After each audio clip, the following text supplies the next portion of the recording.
roughly the age of 19, when I was a freshman in college, I set my sights on studying abroad, and that's what I shaped my identity around. Applying for the perfect European schools, and dealing with a frenzy of paperwork, and scheduling meetings, and when I messed those up, scheduling those same meetings again.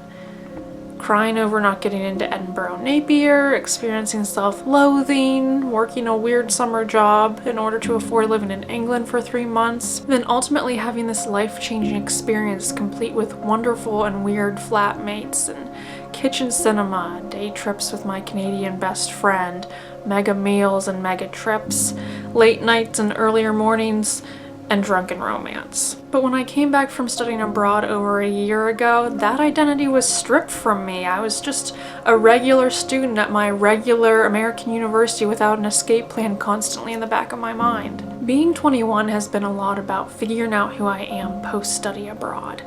This has been a year full of transitions, from falling in love to losing all my friends, to falling out of love, to fearing for the future, to finally finding where I fit in at school. 21 has had too many ups and downs to count, but I figured I'd try anyway.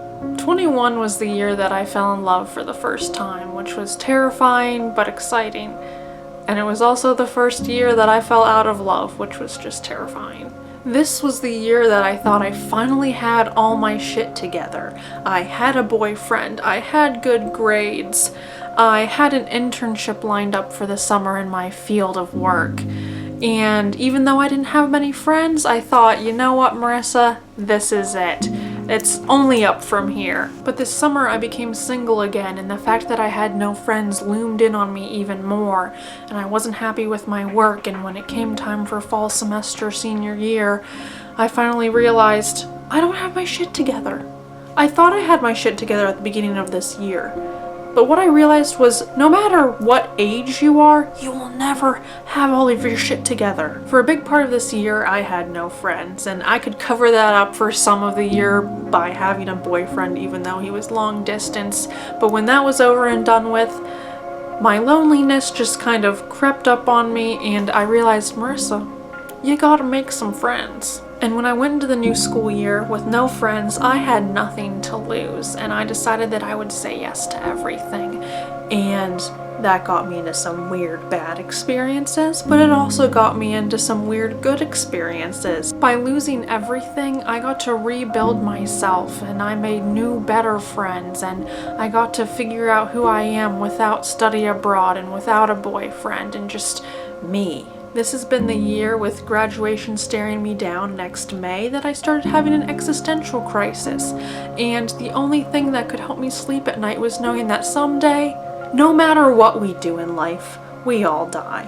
I've had some pretty low points this year. And because of certain experiences and reading Aziz Ansari's modern romance, I've also started questioning love, but I kind of have to just push that to the back of my mind, or else I just start panicking. On a self-improvement note, I started working out in February of this year and have mostly kept up with it, and I'm close to reading 30 books in 1 year, so there are some things that I've learned this year and other things that have just been cemented back into my life that maybe I forgot.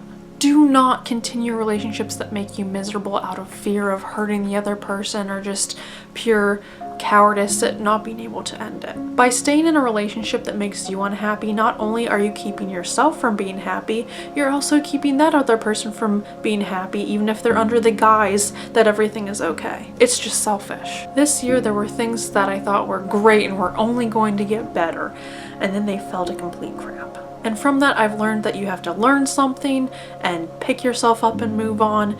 But if there's absolutely nothing that you can find that you've learned from it, at least just move on so you're not dwelling on it anymore. As we all know, life has its ebbs and flows, and like I said, at the beginning of this year, I thought I had everything, and at the end of this year, I lost all my shit. And if you can come to terms with the fact that you may be at a bad point in your life, but it will get better in the future, you also have to come to terms with the fact that you're at a really good point in your life, and it may just turn to complete crap.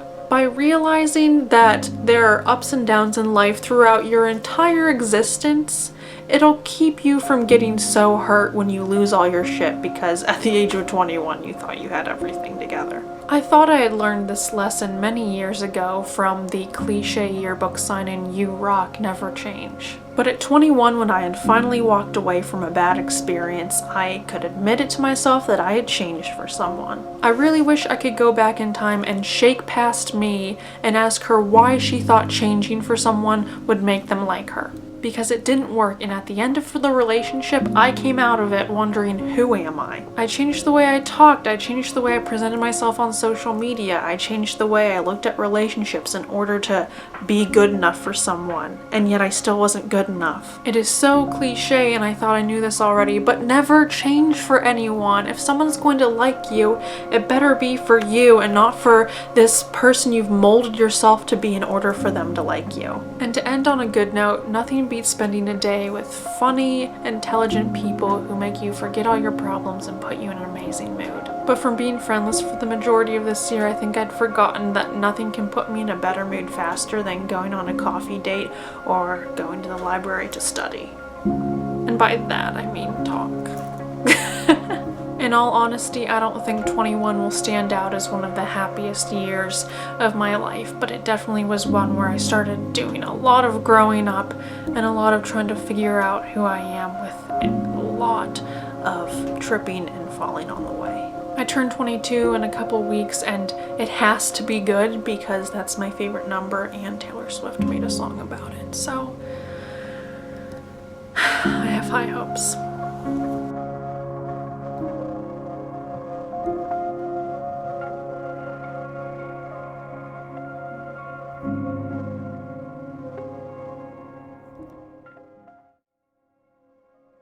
With the new school year approaching, I decided I had nothing to lose and that I would say yes to everything, every social encounter, every party.